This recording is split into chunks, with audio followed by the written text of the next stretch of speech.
You think you could strike it rich in a single day? In 1849, tens of thousands answered that question by boarding ships and wagons toward a coastline they'd only heard about in rumor. For most newcomers, the choice facing them was stark in the rawest sense: gold or death. Not a slogan, but a catalog of risks that stacked so quickly they could overwhelm anyone within 24 hours. The spark was small and precise. A discovery at Sutter's mill in 1848 that set off an avalanche of migration. By 1849, the flow was relentless. Ships jammed with hopeful men, wagon trains pouring across prairies, and entire towns forming almost overnight where no town had stood before. Estimates about how many arrived that first year vary, indefinido in exactitude, but the scale was large enough to break supply lines, bend law into improvisation, and turn everyday hazards into mortal ones. If you want to keep exploring brutal chapters of history reconstructed in vivid detail, subscribe and stay with us. This is one of those stories that rewards paying attention. You step off the plank into mud. The ship's timbers groan behind you. Masts jiggle like a forest under a wind you can't feel because the air is full of people and noise. Hawkers shout prices for coffee and canvas. Men in filthy coats shoulder past with packs of wet clothing and battered pans. The shoreline is a jigsaw of small boats, overturned crates, and tarps pinned down with whatever metal can be found. Tents crowd one another until they touch. Rivers that should have been placid are crowded with men panning at the edges. The water runs chocolate with silt. That first half day, the first 4 to 6 hours after arrival, contains the most immediate, unavoidable threats. There's no shelter for the suddenly homeless. There's no food for the suddenly hungry. There's no system to distribute what little is available. The weather can be indifferent or vicious. Coastal fog drags cold into bones. Inland winds lift dust that gets into lungs and eyes. Without local knowledge, without gear, you're exposed. Imagine you've been on a cramped ship for weeks. Your hands ache from hauling bundles. You are sharply thirsty. You push through a knot of people toward a man with a stack of bread. He names a number that was unthinkable back home. You barter a shirt and half a week's wage for a hard biscuit. Around you, the crowd surges toward a notice posted on a board. Someone has yelled that a new claim has opened up river. The first test isn't the river, it's the crowd.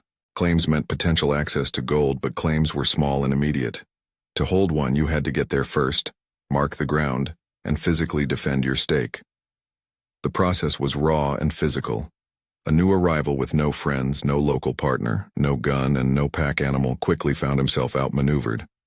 Men who traveled in groups, brothers, a steady crew, even casual alliances struck in the port, had a greater chance of securing a workable claim. Alone, you were prey. Predatory pricing rippled through everything. A single nail could be sold for a high price. A pan for panning cost more than it should. Sailors who'd been stuck in the harbor turned into merchants overnight, and they were shrewd. The first hours teach an essential lesson. The physical hazards are immediate, but the economic ones are just as lethal. You might survive the landing in the cold, only to be rendered helpless by hunger when the merchants charge more than you can muster. As you begin to move inland or to the riverbank, the work itself is a shock. Panning gold is deceptively simple to describe and brutally hard to do properly. It is kneeling in cold water, elbows numbed, sifting gravel until your hands cramp. Riverbanks collapse without warning. Sluices and channels carved by inexperienced hands turn into traps. Imagine standing ankle-deep in a runoff channel when the bank behind you loosens. The earth gives, the water surges, and in seconds your boots are full and your legs have no purchase. Drowning in shallow water is a quiet verdict. Wait, cold, confusion, and then nothing. The social threats accelerate at the same pace. Where law is absent, force becomes language.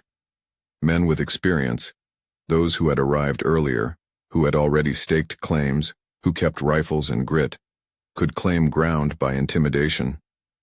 Claim jumping was common. A newly marked parcel could be overrun by a gang if you were alone. Sometimes an argument would be settled by a makeshift court.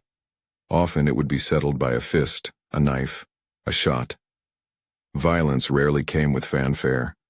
It arrived as a push in a crowd, as a torch thrown into a teetering row of tents, as a pistol fired over a disputed pan. By the time the sun climbs higher, somewhere between 6 and 12 hours in, the reality of labor and logistics crystallizes. You have scratched at the soil, you have washed a bucket of gravel, and you have found little. The gold is there, but in ribbons and specks, not fortunes. The physical exhaustion is real. Muscles taxed in ways they were not used to, skin raw from repetitive rubbing, blisters that make every motion an act of endurance. Without clean water, your throat closes, and every gulp of questionable water carries the risk of disease. Sanitation is a disaster. Whole tent cities formed faster than the infrastructure to support them. There are no proper latrines for the number of people. Waste accumulates in narrow alleys between canvas, in gullies that channel runoff into the same streams miners use for water. Flies breed in the open. Food scraps pile. Disease rides that filth like a passenger. Historically documented illnesses, dysentery and cholera among them, spread quickly in crowded, unsanitary conditions. Medicine is mostly a handful of home remedies and a few traveling doctors who are themselves exhausted or absent. A cut that is minor in a settled town becomes dangerous when infection takes hold, and there's no surgeon to stitch or antiseptic to apply. Money is not immune to the chaos. Prices skyrocket because supply lines break under the pressure. Ships that brought goods are moored and cannot turn fast enough to resupply every town sprouting along a coastline. Overland, wagon trains that might have carried months of provisions slow to a crawl. The result? Tortillas of flour priced outrageously, sacks of coffee hoarded, axes and cooking pots exchanged at numbers that would make a banker blush. For the newly arrived, the math is brutal. You have a few coins. A pair of boots is worth more than a week's worth of food. Traders and speculators who understand scarcity manipulate the market. You can be hungry, or you can buy a pan. Rarely both. Tensions flare. A man refuses to pay a price and is sampled with a club. Gambling dens grow like fungus under the shelter of a saloon's plank. Stakes placed on promises and on the outlaw elegance of quick wins. Debts pile up faster than earnings. The local variants of law, vigilante committees, miners' courts, ad hoc arbitration, are inconsistent and often violent. A jury of peers might be nothing more than the loudest voices at a meeting. Sentences can be corporal and swift. In many places, the presumption of innocence is replaced by the presumption of solvency. If you can't pay, you can be set out. The midday hours expand scarcity into desperation. Heat, dust, and exertion wear bodies down. Clothing matted with sweat and grime clings to skin. Open sores pick at the edges of sanity. Rains at the wrong moment transform streets into quagmires. Tents lean and collapse. Goods soak and rot. Fires start easily in closely set camps where lamps and camp stoves serve dozens of men in tight quarters. A single gust can turn a small flame into a ravenous line of heat that eats canvas, and canvas leaves you with nothing but the clothes on your back. Consider a fire in a tent city.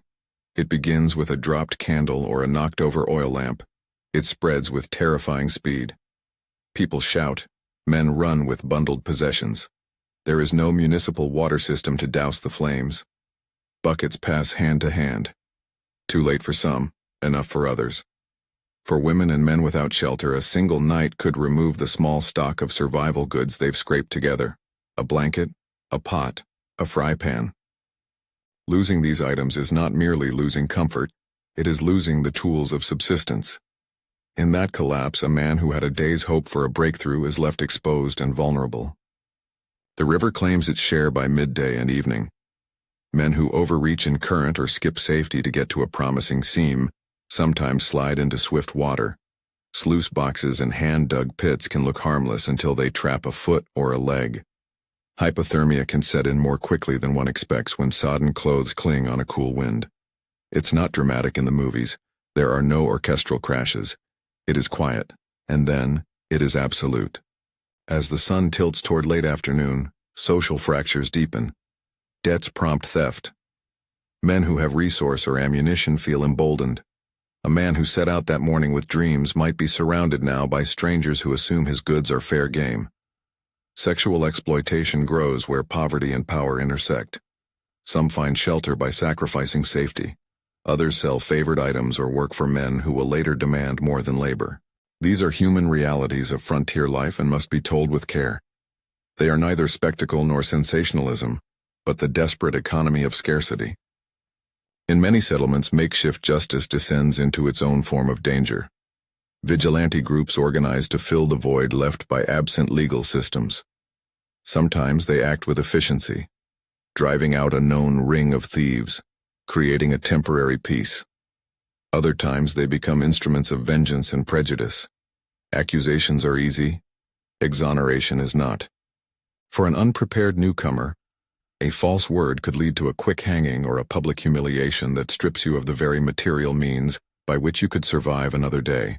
Nightfall brings a final, compounding set of threats. Darkness removes visibility and increases predatory opportunity. The temperature drops, and without a proper shelter or a dry blanket, hypothermia becomes a real and quiet killer. You may have spent the entire day moving and fighting and hoping. The night is when your body tries to rest and fails because the conditions are hostile. Men fall asleep in the open. They inhale dust and wake to fever. Without medical support, a wound that looks minor in daylight can develop into returning infection. The incubation period for many diseases means that someone exposed earlier can begin to feel the first cruel symptoms by night. Lawlessness at night is a different beast than lawlessness in daylight. Groups that would not risk a daytime confrontation strike under cover of darkness. Robbery, violent assault, and forcible takeover of a tent are dangers amplified by the lack of witnesses and the muffling hush of a camp that thinks itself safe. A man whose goods were accumulated over the course of a day can, by night, be stripped of nearly everything. Watch how quickly someone who had a pan full of hope and a bedroll can become a ghost wandering the shoreline or the mule paths trying to beg for food. There are human stories that condense all of this into single, wrenching vignettes. A new arrival from the east, call him simply a 49er for anonymity, lands in the morning, delirious with hunger and the smell of the sea still clinging to his hair. He scrapes together a few coins and rushes with others to a promising seam. He does not belong to a group. He is pushed aside. He argues. Someone shoves him back. There is a scuffle over a sluice. A shot rings out. A splash follows. By dusk he is feverish from a contaminated cut. By midnight he is gone. He did not die with gold in hand. He died, as most did, at the intersection of misfortune and a system overwhelmed. Another vignette. A woman who arrived because she had heard the promise of wages to wash and cook. She pooled her last coin for a small tent and a meal. That evening, a fire starts 3 tents down. She runs out with a shawl around her shoulders and watches as everything she owned melts in smoke and flame. In the aftermath, offers to help are thin.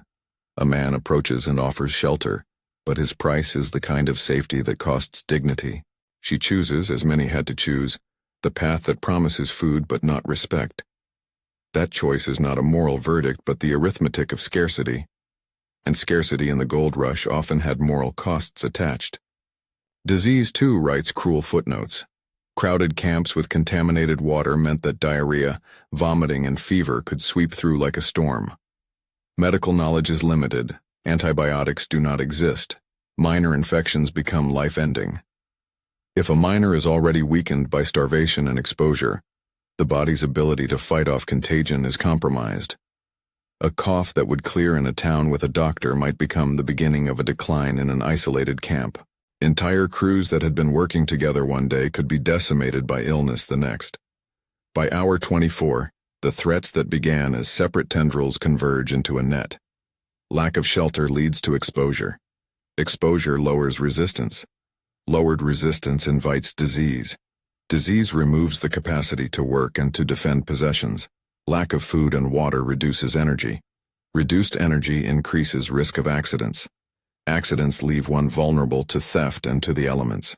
The social systems meant to manage disputes either don't exist or are predicated on force. The market extracts what it can. The environment, river, fire, fog, mud, pays no heed to human plans. In practical terms, an unprepared person without local contacts, without enough money to survive price inflation, without group support and without immediate access to shelter or clean water, would find the odds stacked heavily against survival beyond a single day.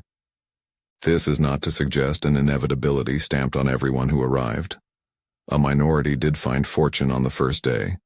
Others survived because they paired with the right partner, because they were part of a disciplined wagon train, because they had enough money to buy what they needed, or because they arrived with tools and experience. Some were lucky. Luck, however, is not a plan.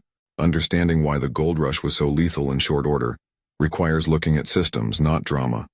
Rapid population influx overwhelmed supply chains. Markets reacted with predatory pricing. Law lagged behind settlement, and where law lagged, ad hoc force took over. Environmentally, the sudden extraction and human presence destabilized riverbanks and soil, creating new physical hazards.